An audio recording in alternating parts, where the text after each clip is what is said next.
कैसे आप सब। इस वीडियो के अंदर मैं आप लोगों को चैप्टर नंबर 2 को स्टार्ट करवा दूंगा। बहुत शॉर्ट वीडियो रखेंगे, ज्यादा बड़ी नहीं रखेंगे। एक एक टॉपिक को अच्छी तरीके से हम कवर करेंगे, ठीक है। तो ध्यान देना, चैप्टर का नाम क्या है? माइक्रो ऑर्गेनिजम्स, फ्रेंड एंड फो। यानी कि माइक्रो ऑर्गेनिजम्स क्या होते हैं और ये किस तरीके से हमारे फ्रेंड है यानी कि दोस्त है, और किस तरीके से हमारे फो यानी कि किस तरीके से हमारे दुश्मन भी है, ठीक है ना। तो दोस्ती दुश्मन देखने से पहले हमें ये तो पता करना पड़ेगा माइक्रो ऑर्गेनिजम्स होते क्या है। तो देखिए, मीनिंग में लिखा हुआ है microorganisms are microscopic organisms that cannot be seen with the naked eye.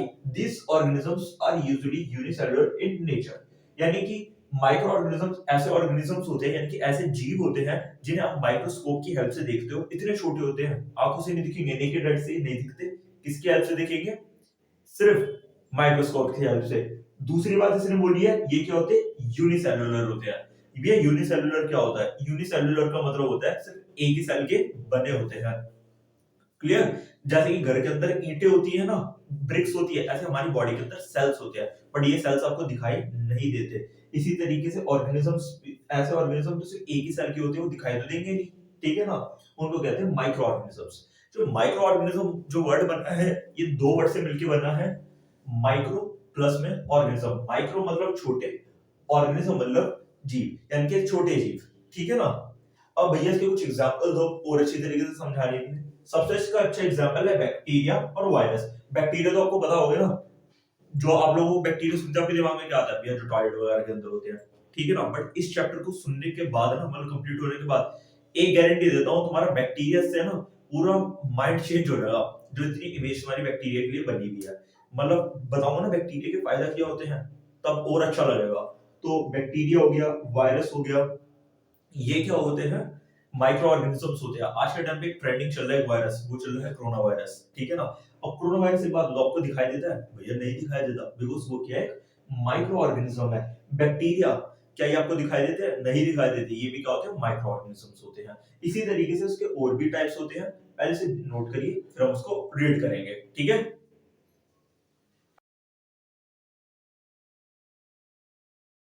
तो स्टूडेंट्स, जैसा भी आपको मैंने बताया कि अब हम करेंगे अपना टॉपिक नंबर सेकंड के अंदर हम ये देखेंगे कि ये माइक्रो ऑर्गेनिजम्स तो हमने देख लिए, तो इनके क्या भैया कुछ टाइप्स भी होते हैं? हाँ जी, इसके टाइप्स होते हैं, टोटल 5 टाइप्स होते हैं जो मेजर होते हैं। उसके बारे में हम यहाँ पे पढ़ेंगे, उनके डिटेल स्टडी हम यहाँ पे करेंगे। उसके बाद हम देखेंगे कि किस तरीके से हमारे फ्रेंड है, यानी कि किस तरीके से हमें बेनिफिट देते हैं, किस तरीके से हमारे फो यानी किस तरीके से हमारी नुकसान कर रहे हैं हमारा, ठीक है ना। पूरा सिर्फ इस चैप्टर के अंदर सिर्फ इतना ही है, फिर चैप्टर खत्म हो जाएगा। तो आइए ध्यान दो। सबसे पहला है बैक्टीरिया। अभी आपको मैंने बताया था बैक्टीरिया के बारे में, ये माइक्रो ऑर्गेनिजम्स होता है, इसके बारे में पढ़ते हैं। ये क्या होता है? सिंगल सेल्ड ऑर्गेनिज्म होता है, यानी कि सिर्फ एक ही सेल का बना होता है। और बताइए भैया इसके बारे में। Some bacteria are useful for humans while some are harmful. Bacteria कुछ ऐसे होते हैं जो हमारे लिए फायदेमंद होते हैं, ठीक है, और कुछ ऐसे होते हैं जो हमें नुकसान देते हैं। तो नुकसान वाली बात तो तुम्हें अच्छी तरीके से पता है। अब मैं तुम्हें फायदे की बात बताता हूँ, वही थोड़ी सी, कि तुम्हें पता है कर्ड जो होती है ना, यानी कि दही, उसके अंदर एक बैक्टीरिया होता है, वो होता है लैक्टोबैसिलस, जिसे तुम रोज खाते हो, ठीक है ना। दोबारा सुनो, बेनिफिट बेनिफिट अब देखो, कर्ड के बेनिफिट तो तुम सबको पता है कि भैया कर्ड के अंदर कैल्शियम होता है, इसलिए हमें इसे खाना चाहिए। बट उसके अंदर भी एक बैक्टीरिया होता है, उसका नाम क्या होता है? लैक्टोबैसिलस होता है।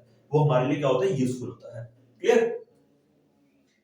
काम क्या करता है भैया लैक्टोबैसिलस, ये बताओ। देखो दही बनती कैसे, अगर आपने कभी देखा हो, जो दूध लेते हैं घर वाले हमारे, दूध के अंदर थोड़ा सा दही मिला देते हैं, थोड़ी देर उसको एक तरफ रख देते हैं, तो पूरा का पूरा जो दूध होता है ना, वो दही बन जाता है। वो दही बनता क्यों है? सिर्फ इस बैक्टीरिया की वजह से। समझ आया आज? अगला देखो, अगला है फंगी। इसे कुछ बच्चे, कुछ मेरे भाई होते हैं उसे फंगाई भी पढ़ते हैं, कुछ बच्चे फंगी भी पढ़ते हैं, मैं सिर्फ फंगी पढ़ता हूँ, ठीक है ना। फंगी क्या होता है? मल्टी सेलुलर ऑर्गेनिजम्स है, नॉट माइक्रोस्कोपिक। ये अकेला एक ऐसा माइक्रो ऑर्गेनिजम्स है, ठीक है ना, माइक्रो ऑर्गेनिज्म है जो क्या है? मल्टी सेलुलर होता है, यानी कि एक सेल से ज्यादा का बना होता है, ठीक है। मल्टी सेलुलर कौन होता है? मल्टी, यानी कि बहुत सारे सेल का बना होता है। भैया हिंदी में मतलब बताओ उसका फंगी का।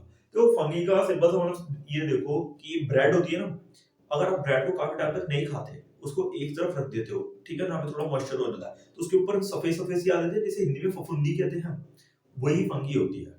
क्लियर? तो ये क्या होती है? मल्टी सेलुलर ऑर्गेनिज्म है। भैया कैसे पता चलेगा मल्टी सेलुलर है? यार आप इसे आंख से देख सकते हो, ठीक है ना। फफूंदी जो आती है उसको आप आंख से देख सकते हो, that is why this is multi cellular organism, not microscopic. इसको देखने के लिए माइक्रोस्कोप की जरूरत नहीं पड़ती है। और आप लोगों को समझ। अगला है हमारा वो है वायरस। वायरस क्या होता है? ये अल्ट्रा माइक्रोस्कोपिक होता है, यानी कि माइक्रोस्कोप के अंदर भी आपको एक अल्ट्रा लेंस लगाना पड़ता है, उसके बाद जाकर के वायरस जो होता है वो दिखाई देता है। which reproduce only inside the living cell। देखो इस चीज को ना अंडरलाइन कर लो, ये आपकी नॉलेज बूस्ट करेगा। कोई भी वायरस ना मरी हुई चीज के अंदर यानी नॉन लिविंग चीज के अंदर नहीं आता, वो सिर्फ किसमें रिप्रोड्यूस होगा? सिर्फ लिविंग सेल के अंदर। ठीक है, जैसे कि कोरोना वायरस है, क्या कोरोना वायरस किसी मरे हुए बंदे को हो सकता है? भैया नहीं हो सकता। किसको होगा? सिर्फ लिविंग को होगा, जो जिंदा है। Can not survive without a living cell, और ये बिना living cell, without any living cell ये सरवाइव भी नहीं कर सकता, यानी कि जी भी नहीं सकता। अगर सेल जिंदा नहीं है, लिविंग नहीं है, तो वायरस भी वहां पर नहीं होगा। समझ आ रहा है आप लोगों को? इसके भी और एग्जांपल दो। एचआईवी हो गया, पोलियो वायरस हो गया ये भी क्या होते हैं? वायरस होते हैं। अगला है वो है प्रोटोजोआ।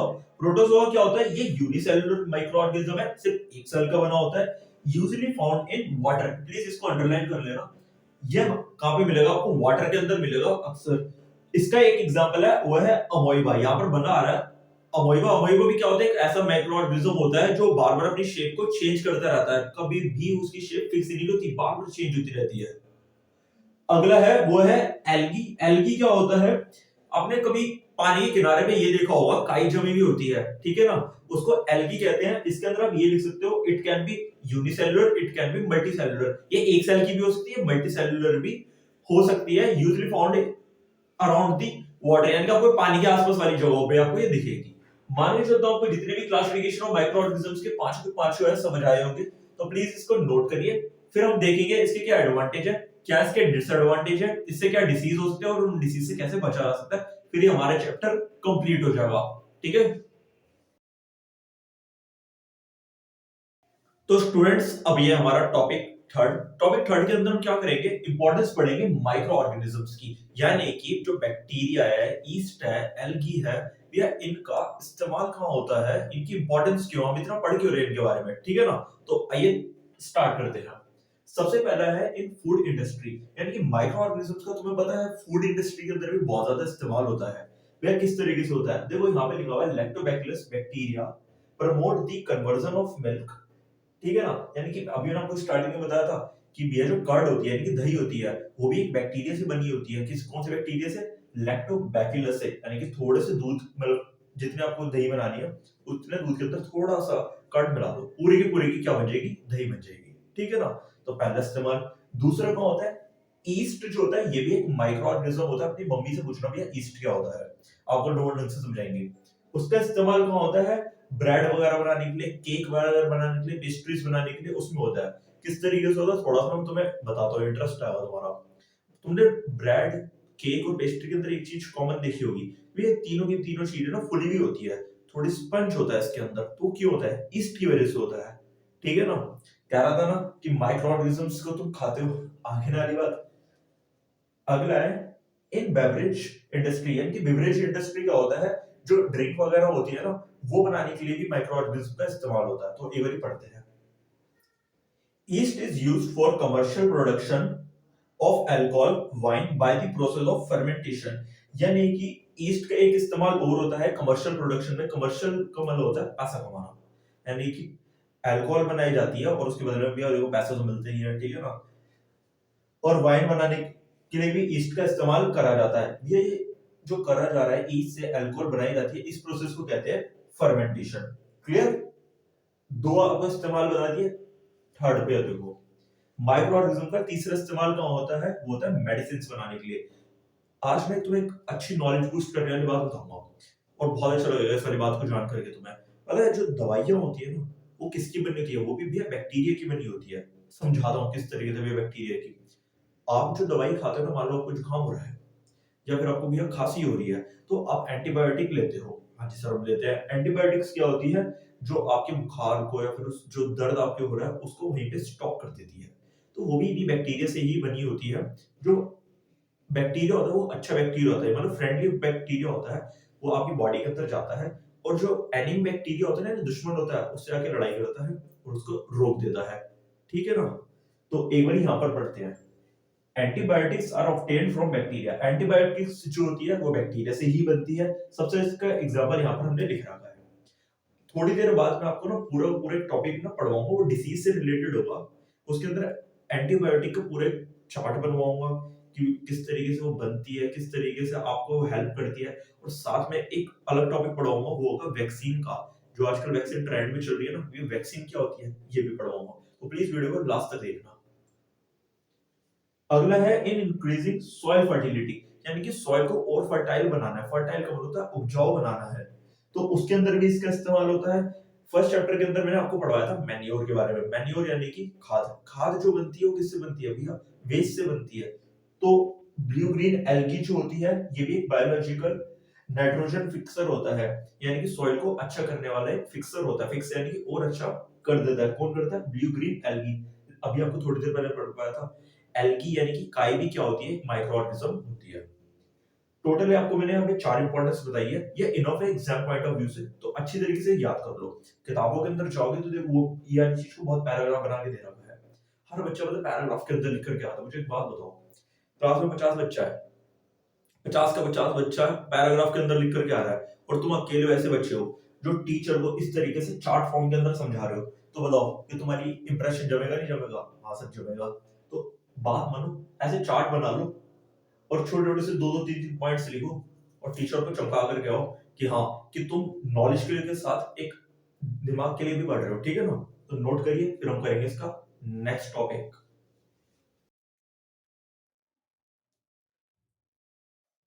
स्टूडेंट्स, अब हमारा टॉपिक 4, हार्मफुल माइक्रो ऑर्गेनिजम्स। यानी कि अब तक हमने ये तो देख लिया माइक्रो ऑर्गेनिज्म हमारे लिए इंपॉर्टेंट है। थर्ड टॉपिक में अब हम ये देखेंगे कि किस तरीके से हमारे लिए हार्मफुल है, यानी कि परेशानी देते हैं हमें, यानी कि ठीक है ना?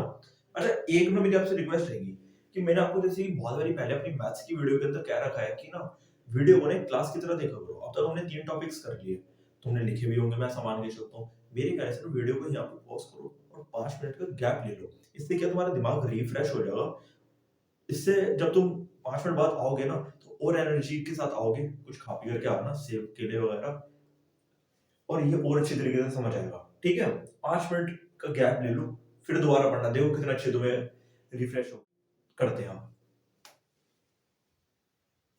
हार्मफुल के अंदर सबसे पहला है यानी कि disease causing microorganisms are called pathogens. यहाँ पर एक नई टर्म आई है, इसको अंडरलाइन करूंगा मैं आप लोगों के लिए। पैथोजेंस। पैथोजेंस क्या होते हैं? ऐसे माइक्रो ऑर्गेनिजम्स जो क्या होते हैं हमारे लिए हार्मफुल होते हैं, उसको ना पैथोजेंस कहते हैं। पैथोजन के अंदर बैक्टीरिया आ जाता है, वायरस आ जाता है, ठीक है? अगले में लिखा है cold, flu and most cough are caused by viruses. यानी कि जो कोल्ड होता है, फ्लू होता है, यानी सर्दी जुकाम होता है, कफ होता है, ये क्यों होता है हमें? ये वायरस की वजह से तो होता है, इन माइक्रो ऑर्गेनिजम्स की वजह से तो होता है ना हमारे लिए हार्मफुल। अगला देखो, सीरियस डिसीजेस होते हैं कुछ, like polio, chicken pox. Chicken pox यानी कि माता होती है, ठीक है ना? होप आपको पता होगा, छोटे छोटे दाने निकल जाते हैं जिसके अंदर, उसको कहते हैं। तो ये भी किसकी वजह से होता है? वायरसेस की वजह से ही होता है। तो प्लीज इसको अंडरलाइन कर लेना। जो इंपॉर्टेंट बातें होती है ना, जैसे कि चिकन पॉक्स हो गया, पोलियो हो गया, ये किसकी वजह से होता है? वायरस की वजह से होते हैं। फ्लू हो गया, कफ हो गया, ये भी किसकी वजह से होते हैं? वायरस की वजह से होते हैं। आगे देखो क्या लिखा हुआ है, कहता है disease like malaria are caused by protozoa. यानी कि आपने माइक्रो ऑर्गेनिज्म के टाइप के अंदर पढ़वाया था प्रोटोजोआ, ठीक है ना? तो जो मलेरिया होता है वो क्यों होता है भैया? प्रोटोजोआ की वजह से ही होता है। Typhoid and TB are caused due to bacteria. इनकी जो टीबी की बीमारी होती है, टाइफाइड होता है, ये भी किसकी वजह से होता है? ये बैक्टीरिया की वजह से होता है। बैक्टीरिया भी क्या होता है? माइक्रो ऑर्गेनिज्म ही होता है। अच्छी तरीके से समझ आ गया? प्लीज 5 के नोट्स बनाओ अच्छी तरीके से, वीडियो को पॉज करो, मेरे कहने से इसको दोबारा से पढ़ो। अगर आपको लगता है कोई पॉइंट समझ नहीं आया ना, तो वीडियो को बैक कर लिया करो। ये बहुत अच्छी हैबिट होती है। काफी मेरे भाई होते हैं, वो यूट्यूब पे अभी अभी आए होते हैं, पढ़ाई स्टार्ट करते हैं, तो उनको यूट्यूब से पढ़ाई समझ नहीं आती है। तो उनके लिए मैं एक छोटा सा टिप दूंगा कि कोई चीज समझ ना आए ना, तो उसको दोबारा देखो, बैक जा करके। कोई दिक्कत वाली बात नहीं होती। वो स्कूल की टीचर होती है तुम्हारी, है नहीं जो तुम्हें डांटेगी या तुम्हारा पैंट तोड़ देगी। कोई नहीं, तुम्हारा फोन है, 2 बार ही देखो, 3 बार ही देखो, घुमा घुमा करके देखो। जितनी बार देखोगे ना, उतनी ये चीज आपको दिमाग में बैठ जाएगी। मे भी शायद आपको बुक पढ़ने की जरूरत ना पड़े, ठीक है ना? पर बुक पढ़ना जरूर, एनसीईआरटी। तो प्लीज नोट इट डाउन। तो स्टूडेंट्स जो हमारा अगला टॉपिक है वो है कैरियर्स। देखो हमने ये तो पढ़ लिया कि माइक्रो ऑर्गेनिजम्स कहीं ना कहीं हमारे लिए हार्मफुल है। चलो अब ये बताओ कि जो हमारे लिए वो हार्मफुल है, यानी कि हमें कोल्ड हो जाता है कभी कभी, कभी कभी कफ हो जाता है, कभी सीरियस डिसीज हो जाता है, टाइफाइड होता है, ये होता कैसे है? अब ये तो नहीं माइक्रो ऑर्गेनिज्म आया मुंह में आके बैठ गया, तो इसका भी ना प्रोसेस होता है, ठीक है ना? तो उसके बारे में पढ़ेंगे। तो सबसे पहले जो हमारी बेसिक टर्म है उसको समझाऊंगा, फिर आगे आपको पढ़ाऊंगा मैं, ठीक है? यहाँ पे एक टर्म लिखी हुई है, वो लिखी हुई है कैरियर्स। कैरियर्स क्या होता है? जो कैरियर्स होता है ना, ऐसे ऑर्गेनिजम्स होते हैं जो किसी डिजीज को कैरी करते हैं और एक हेल्दी पर्सन को दे देते हैं और उसको बीमार कर देते हैं। बस अगर बहुत आसान भाषा में समझोगे तो ये होता है, जैसे कि मॉस्किटो। मॉस्किटो क्या है? एक कैरियर है, वो एक डिसीज कैरी करता है, मलेरिया। और वो क्या करता है, ठीक ठाक से बंदे को जाता है, काटता है और उसको बेचारे को मलेरिया हो जाता है। यही बात यहाँ पे लिखी हुई है, देखो इंग्लिश में, the organisms which carry the pathogen from a deceased person to a healthy person are called carriers। यानी कि वो ऑर्गेनिजम्स जो एक डिसीज पर्सन को एक किसी पर्सन को डिसीज पर्सन बना देते हैं एक हेल्दी पर्सन से, तो वो क्या होते हैं? कैरियर्स होते हैं। इसके एग्जांपल दे रखा है उन्होंने, मॉस्किटो। क्लियर? चलो अब क्या भैया खाली मच्छर ही करते हैं ऐसा? क्या इंसान नहीं कर सकते? नहीं, इंसान भी कर सकते हैं। अब चिकन पॉक्स होता है, चिकन पॉक्स किसी मच्छर को तो होता नहीं है, वो किसी इंसान को ही हो सकता है। तो एक इंसान से वो दूसरे इंसान में चला गया, तो जिस इंसान से वो दूसरे इंसान में जा रहा है वो क्या है? एक कैरियर है, यानी दूसरे डिसीज को कैरी करके उस बेचारे को कैरी कर दिया है, यानी कि दे दिया है। ठीक है? यहाँ पर एक टेबल बनी आ रही है जिसके अंदर ना काफी सारी चीजें, बहुत नॉलेज की बातें हैं। सबसे पहली बात ये है कि भैया कौन सा डिसीज किस माइक्रो ऑर्गेनिज्म के थ्रू होता है। साथ में उसने ये लिखा हुआ है कि किसके थ्रू ट्रांसफर होता है, वाटर के थ्रू होता है, एयर के थ्रू होता है। अगर वो वायरस से हो रहा है तो वायरस कौन सा है, वायरस से जो जा रहा है किसके थ्रू जा रहा है, एयर से जा रहा है, वाटर से जा रहा है, कॉन्टेक्ट से जा रहा है। और साथ में अगले कॉलम में दे रखा है प्रिवेंशन। प्रिवेंशन का मीनिंग ये होता है कि आप उससे बच कैसे सकते हो। ठीक है? तो पहले मेरे कहने से ना एक बार वीडियो को पॉज करो, इसको खुद से एक बार रीड कर लो कि जब मैं आपको बोलूं ना तो आपको समझ आए कि भैया अच्छा भैया क्या कह रहे हैं। ठीक है? तो एक बार वीडियो पॉज कर लो। देखो पहले कॉलम के अंदर आपको ना ये डिसीज दे रहा था, मैं सारे रीड नहीं करूंगा, सिर्फ एक दो पढ़ूंगा और आपको समझ आएगा, गारंटेड आएगा। यहाँ पे चिकन पॉक्स दे रहा है, चिकन पॉक्स किसके थ्रू होता है? ये एक वायरस के थ्रू होता है। होता कैसे है? जब हम किसी एयर के थ्रू, यानी कि ट्रांसफर कैसे हो रहा है? एयर के थ्रू हो रहा है, या फिर आप किसी से कांटेक्ट करते हो। अब आते हैं इसकी प्रिवेंशन। ये इससे प्रिवेंट यानी कि इससे बचे कैसे? दो ये बचने का सबसे आसान तरीका है, जिस पर्सन को हो रहा है पहले तो उससे कांटेक्ट ना बनाए, यानी कि उसके आसपास ना जाए। चिकन बॉक्स समझ आता है ना, माता जो छोटे छोटे दाने निकल जाते हैं उसके आसपास ना जाए और थोड़ा उससे दूर रहे। यही बात इन्होंने यहाँ पे लिख रखी है। अगले कॉलम में आपको दे रखा है टाइफाइड। टाइफाइड जो होता है ये भैया यहाँ पर लिखा हुआ है वाटर के थ्रू होता है। अब ऐसे में क्या करें? तो सबसे आसान तरीका ये है इससे बचने का कि भैया गर्म पानी पिए, एक अच्छी डाइट ले, फ्रेश वेजिटेबल्स खाएं, बॉइल्ड फूड को खाएं, इससे आप बच सकते हो। क्लियर? फोर्थ पॉइंट के अंदर इन्होंने ये लिख रखा है कि मलेरिया। मलेरिया किसके थ्रू होता है भैया? मॉस्किटो के थ्रू होता है, यानी मच्छर से होता है। ठीक है? तो स्टूडेंट्स अब हम करेंगे अपने चैप्टर को खत्म। अब लगभग हमारा 70 to 80% चैप्टर अब हमारा कवर हो चुका है। सिर्फ छोटे मोटे से 2 या 3 टॉपिक्स रह रहे हैं इसके अंदर, फिर हमारा पूरा चैप्टर खत्म होगा। ठीक है? तो होल्ड करके बैठो एकदम सीट को। अब हमारा एक टॉपिक है एंटीबायोटिक। हमने ये पढ़ लिया हार्मफुल होते हैं, अगर वो हमें हार्म करते हैं तो किस तरीके से करते हैं। अब हम ये पढ़ेंगे कि अगर बचेंगे कैसे। ठीक है ना? तो सारा काम अच्छा खाना खा करके, दलिया खा करके, खिचड़ी खा के तो हो नहीं सकता, दवाई भी तो लेनी है। तो दवाइयों के बारे में ही अब हम पढ़ेंगे। छोटा सा टॉपिक है, ज्यादा बोर नहीं होंगे इसमें। कहता है एंटीबायोटिक्स लेनी होती है, द मेडिसिन दैट किल और stop the growth of disease causing microorganisms are called antibiotics. यानी कि ऐसी मेडिसिन जो बैक्टीरिया की या फिर किसी माइक्रोऑर्गेनिज्म की जो ग्रोथ को क्या कर देती है, या तो किल कर देती है, या तो खत्म कर देगी, या फिर उसको स्टॉप या फिर उसको वहीं पर रोक देगी, ऐसी मेडिसिन को कहते हैं एंटीबायोटिक्स। क्लियर? अगला है वैक्सीन। वैक्सीन आजकल बहुत ट्रेंड में है, काफी मेरे भाइयों ने वैक्सीन लगवाई होगी, काफी मेरी बहनों ने वैक्सीन लगवाई होगी, पर उनको वैक्सीन का ढंग से मीनिंग नहीं पता। वैक्सीन होती क्या? उनको तो लगेगा कि इंजेक्शन लगा रहे हैं। वैक्सीन का ढंग से मतलब बताऊंगा, पहले बार रीड करते हैं। A mild form of a disease that is put into a person or an animal's body using a needle and injection in order to protect from the disease. ठीक है ना। इसका मीनिंग क्या होता है भैया, यानी कि वो कह रहा है कि ना जब एक वैक्सीन क्या होता है, पहले नॉर्मल भाषा में समझाता हूँ। इंजेक्शन के थ्रू ना जो भी जिस चीज की वैक्सीन होती है ना, उस वायरस को आपकी बॉडी में डाल दिया जाता है। बट जो वायरस होता है वो एक्टिव नहीं होता, वो डेड वायरस होता है। यानी आजकल कोरोना वायरस की जो वैक्सीन लग रही है, वो वैक्सीन के अंदर क्या है, एक्चुअली उसके अंदर कोरोना वायरस ही है, तुम्हें पता नहीं होगा। बट जो कोरोना वायरस है वो डेड है। जब वो तुम्हारी बॉडी में लगा देते हैं तो तुम्हारी बॉडी के अंदर वो कोरोना वायरस चल जाता है। एक बार को तुम्हारी तबीयत खराब होती है, बट उसके बाद सही भी हो जाती है। तो क्या होता है, तुम्हारी बॉडी को पूरी हैबिट हो गई है कोविड की अब। ठीक है, मेरी बात को सुनो। अब इन फ्यूचर अगर कोविड होता भी है तुम्हें, यार ना हो वैसे, तो तुम्हारी बॉडी पहले से ही रेडी रहेगी उसके लिए। तो यही बात इन्होंने यहाँ पे लिखी हुई है। A mild form of disease that is put into a person body, यानी कि हल्का सा उस डिसीज का जो पार्ट है आपकी बॉडी के अंदर डाल दिया जाता है एक नीडल के थ्रू, यानी कि इंजेक्शन के थ्रू, जिससे आप प्रोटेक्ट रहो उस डिसीज से। समझ आ गया वैक्सीन का मीनिंग? अब कल को कोई पूछेगा उसको समझा सकोगे आप लोग? एंटीबायोटिक दवाइयां होती है, ये एक इंजेक्शन होता है वैक्सीन। एनसीईआरटी के अंदर ना वैक्सीन जो है ना वो बहुत अजीब तरीके से समझा रखा है। तो वैक्सीन को ना मैंने गूगल से लिखा है आप लोगों के लिए, जिससे आपको आसानी से समझ आ जाए। ठीक है। पता है आपको एनसीईआरटी के बारे में एक बात बताऊं? एनसीईआरटी एक ऐसी किताब है, जब मैं 8th क्लास में था ना तभी ये सारी चीजें हुई थी और आज भी है, यानी कि वहां पर कोई भी चेंज नहीं आ रहा है। तो मेरी पूरी कोशिश रहती है कि एनसीईआरटी के साथ आपको ऊपर की नॉलेज भी दी जाए, जिससे आपकी नॉलेज बूस्ट हो। बिकॉज यार आप क्या हो, योर ब्रदर के स्टूडेंट्स हो, यानी कि इस चैनल के अंदर आए हो आप लोग, तो ज्यादा मिले आप लोगों को। मतलब इस सच बताऊं, आपको एनसीईआरटी अपडेट नहीं होती है, तो जब भी आप एनसीईआरटी के साथ छोटी मोटी एक रेफरेंस बुक जरूर खरीदे। काफी सारी वेबसाइट है जैसे कि study rank, learn, CBSE, Byju's, उससे जरूर पढ़ा करें। उसके ऊपर काफी सारी चीजें होती है।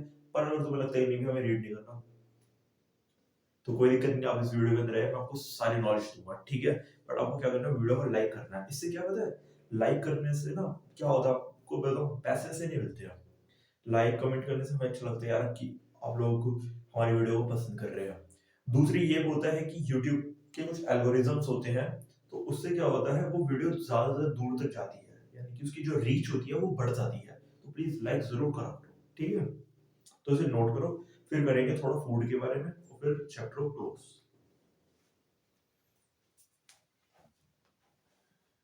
तो स्टूडेंट्स ये हमारा 7th टॉपिक, वो है फूड पॉइजनिंग, यानी कि बैक्टीरिया की वजह से, यानी कि माइक्रो ऑर्गेनिज्म की वजह से कभी कभार हमारा फूड जो हो जाता है वो स्पॉइल हो जाता है, यानी कि खराब हो जाता है। और कभी कभार इस हद तक खराब हो जाता है ना, अगर आप उसको खा लोगे तो आप मर सकते हो। ठीक है ना। और आप बहुत ज्यादा बीमार पड़ सकते हो। तो उस टॉपिक के बारे में पढ़ेंगे। और भी हम अपने फूड को फिर बचाए कैसे इन माइक्रो ऑर्गेनिज्म से, मैं आपको ये पढ़ाऊंगा। ठीक है। काफी इंटरेस्टिंग होता जा रहा है ये चैप्टर देखा जाए तो। फूड पॉइजनिंग, यानी कि पहले हम देखेंगे दिक्कत क्या आती है, फूड पॉइजनिंग क्या होता है। Microorganisms that grow on our food sometimes produce toxic substance, this make the food poisonous and result in serious illness and sometimes death। यानी कि क्या होता है, कई बार माइक्रो ऑर्गेनिजम्स हमारे फूड के ऊपर आ जाते हैं और हमारे फूड के ऊपर टॉक्सिक सब्सटेंस को छोड़ देते हैं, यानी कि पॉइजनस चीजें छोड़ देते हैं, जिसकी वजह से क्या होता है, हमारा फूड जो हो जाता है वो पॉइजनस हो जाता है और कई बार स्पॉइल हो जाता है, स्पॉइल मतलब खराब हो जाता है, जिसकी वजह से क्या होता है, रिजल्ट क्या होता है उसका, इलनेस, यानी कि आप बहुत ज्यादा आपको बुखार हो जाता है। कई बार सुना होगा यार इसको फूड पॉइजनिंग हो गई। फूड पॉइजनिंग का मतलब ये होता है उसने यानी कि कुछ खराब खा लिया, और वो चीज खराब कब हुई जब उसके ऊपर माइक्रो ऑर्गेनिज्म बैठ चुके होंगे। ठीक है ना। अब आता है भैया इससे बचना कैसे है। उसका मेथड होता है फूड प्रिजर्वेशन, यानी कि फूड को बचाओ अपना, यानी कि प्रिजर्व करो। तरीके अलग अलग हैं, चीज अलग है खाने की, तो उसको बचाने का तरीका भी अलग होगा। पहले नॉर्मल भाषा में आपको समझाता हूँ कि फूड को प्रिजर्व करने का जो आपने घर के अंदर गैरेंटेड देखी होगी। आपके घर में ना पिकल्स होंगे, पिकल्स यानी कि अचार। आपने देखा कि कोई भी अचार होता है हमेशा ऑयल के अंदर होता है, यानी कि उसके अंदर तेल जरूर होता है। वो क्यों होता है, जिससे वो ज्यादा लंबे टाइम तक चल सके। आपने भी चिप्स कुरकुरे के पैकेट खाए होंगे। आपने सोचा है कि चिप्स कुरकुरे पैकेट इतना बड़ा आता है 10 रुपए का, बट उसमें होते इतने से और उतनी सारी हवा भरी होती है, क्यों ऐसा होता है? यार एक्चुअली क्या होता है, उसमें नाइट्रोजन एयर भरी होती है। नाइट्रोजन एयर क्या करती है, उसको बचा कर रखती है, जिससे वो खराब ना हो।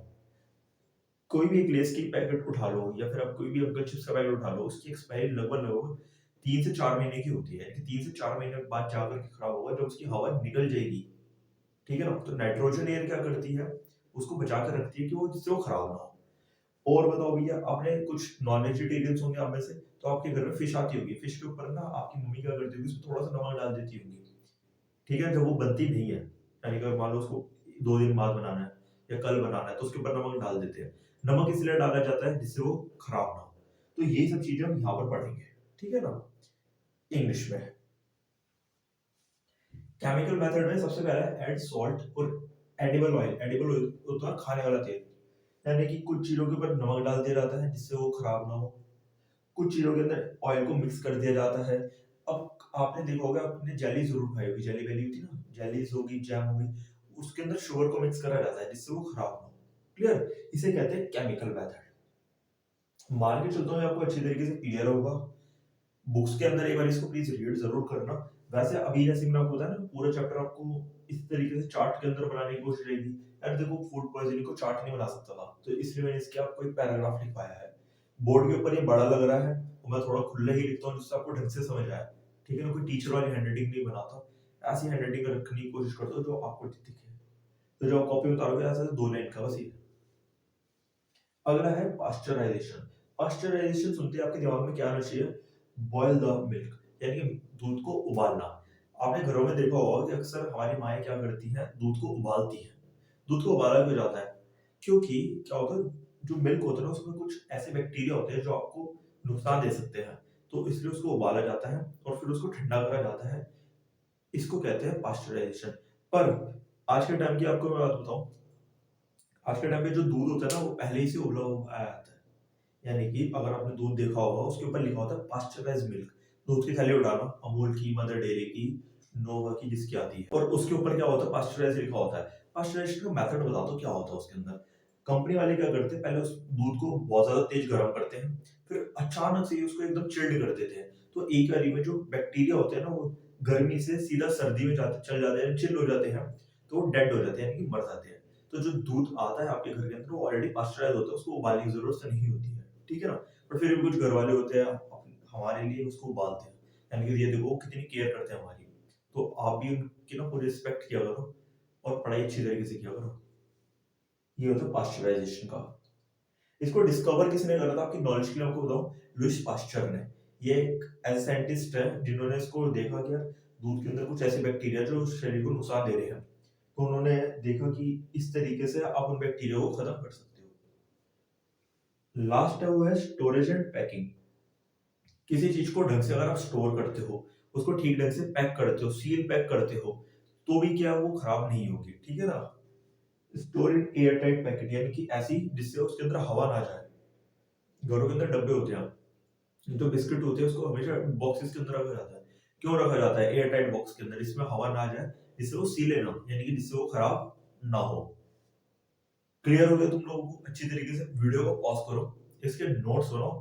पेपर के अंदर एक गारंटेड ये टॉपिक आता ही आता है 4 नंबर के लिए। या तो वो 2 नंबर में ये पूछेगा फूड पॉइजनिंग क्या होती है, या फिर आपसे पूछ लेगा फूड प्रिजर्वेशन की मेथड बताइए, इन्हें एक्सप्लेन करिए। तो प्लीज एक बार बुक में से रीड कर लेना। यही बात लिखी हुई है, बट उसको पैराग्राफ फॉर्म के अंदर लिख रखा है। इसके बाद हमारा लास्ट टॉपिक है, चैप्टर खत्म। आई नो मैं बार बार ये बोल रहा हूँ, लास्ट है, बट हाँ, ये this is our last topic. वो है नाइट्रोजन साइकिल। छोटा सा है, प्लीज इसे नोट कर लो। यहाँ पर उस फोटो आएगी, उसके थ्रू मैं आपको समझा दूंगा ये।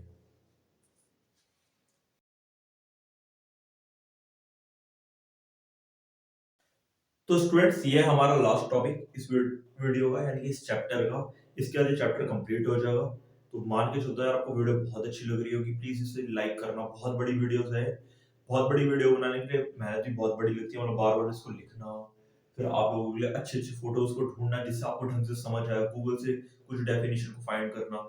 ठीक है ना। तो प्लीज वीडियो को लाइक जरूर करना, चैनल को सब्सक्राइब कर लेना। खत्म करता हूँ वीडियो को।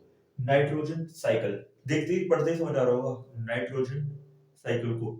यहाँ पर बना हुआ आ रहा है, तो एक बार रीड करना। तो वो नाइट्रोजन साइकिल सुनकर ना बच्चों को लग रहा होगा नाइट्रोजन वाली साइकिल, यानी यानी वो साइकिल नहीं है। नाइट्रोजन साइकिल का मतलब होता है नाइट्रोजन का सर्कुलेशन है। ठीक है ना। आपको पता है कि हमारी अर्थ के ऊपर 78% जो पोर्शन है वो नाइट्रोजन का ही कवर है एटमॉस्फेयर के अंदर, यानी कि, और ये मान लो जितनी भी गैस है ना, उस गैस का 78% किसने कवर कर रखा है? सिर्फ नाइट्रोजन ने कवर कर रखा है। ठीक है। आगे बताओ भैया, तो क्या होता है लाइटनिंग के थ्रू ना, ये जो नाइट्रोजन की जो गैस है नाइट्रोजन कंपाउंड्स के अंदर चेंज हो जाती है। ऐसा यहाँ पे लिखा हुआ है, आप एक बार इसको पढ़ते जाइए साथ में। जब ये नाइट्रोजन कंपाउंड्स जो होते हैं ना, यहाँ पर देखिए, नाइट्रोजन कंपाउंड्स क्या करते हैं, इस सॉइल के अंदर मिक्स हो जाते हैं। सॉइल के अंदर ये मिक्स होने के बाद ये उसको और अच्छा कर देते हैं सॉइल को, और उसके बाद क्या होता है, जो रूट्स होती है ना प्लांट की, यानी कि जड़, उसको लेती है उस नाइट्रोजन कंपाउंड्स को। वे फिर क्या वो करती है, जो रूट्स उसको प्लांट तक लेकर के जाती है। प्लांट अपना फूड जब सिंथेसाइज करता है यानी कि बनाता है, तो उसको प्लांट प्रोटीन के अंदर कन्वर्ट कर देता है, जिसको फिर एक एनिमल आता है या फिर आप आते हैं, उसको लेते हो और उसको खाते हैं। ठीक है ना, इस तरीके से नाइट्रोजन साइकिल चलती है। प्लीज इसे नोट कर लीजिए। पूछा कम जाता है, और पूछा जाता है तो ये सीधा 4 नंबर के लिए पूछा जाता है। ठीक है, मिलते हैं नेक्स्ट वीडियो में। प्लीज मैथ्स की भी जितनी वीडियोस हैं उनको भी देखा करें, साइंस की जो वीडियोस आ रही है उनको भी देखें, अपनी नॉलेज को बूस्ट करें। इसे एज अ वीडियो ना देखें, इसे ये समझिए आपकी सेकंड ट्यूशन है। इसे प्लीज नोट जरूर करा करें, वरना इसका कोई बेनिफिट नहीं है यार, आप भूल जाओगे ये सब चीजें। एक बंदा कितनी टाइम तक किसी चीज को याद रख सकता है, जब तक वो किसी चीज को लिखेगा नहीं। तो प्लीज इसे लिखा करें, आलस को छोड़ दो, इतनी मेहनत कर रहे हो तो थोड़ी सी और कर लो। ठीक है, सब्सक्राइब कर दो। खत्म। Bye bye, tata, good bye.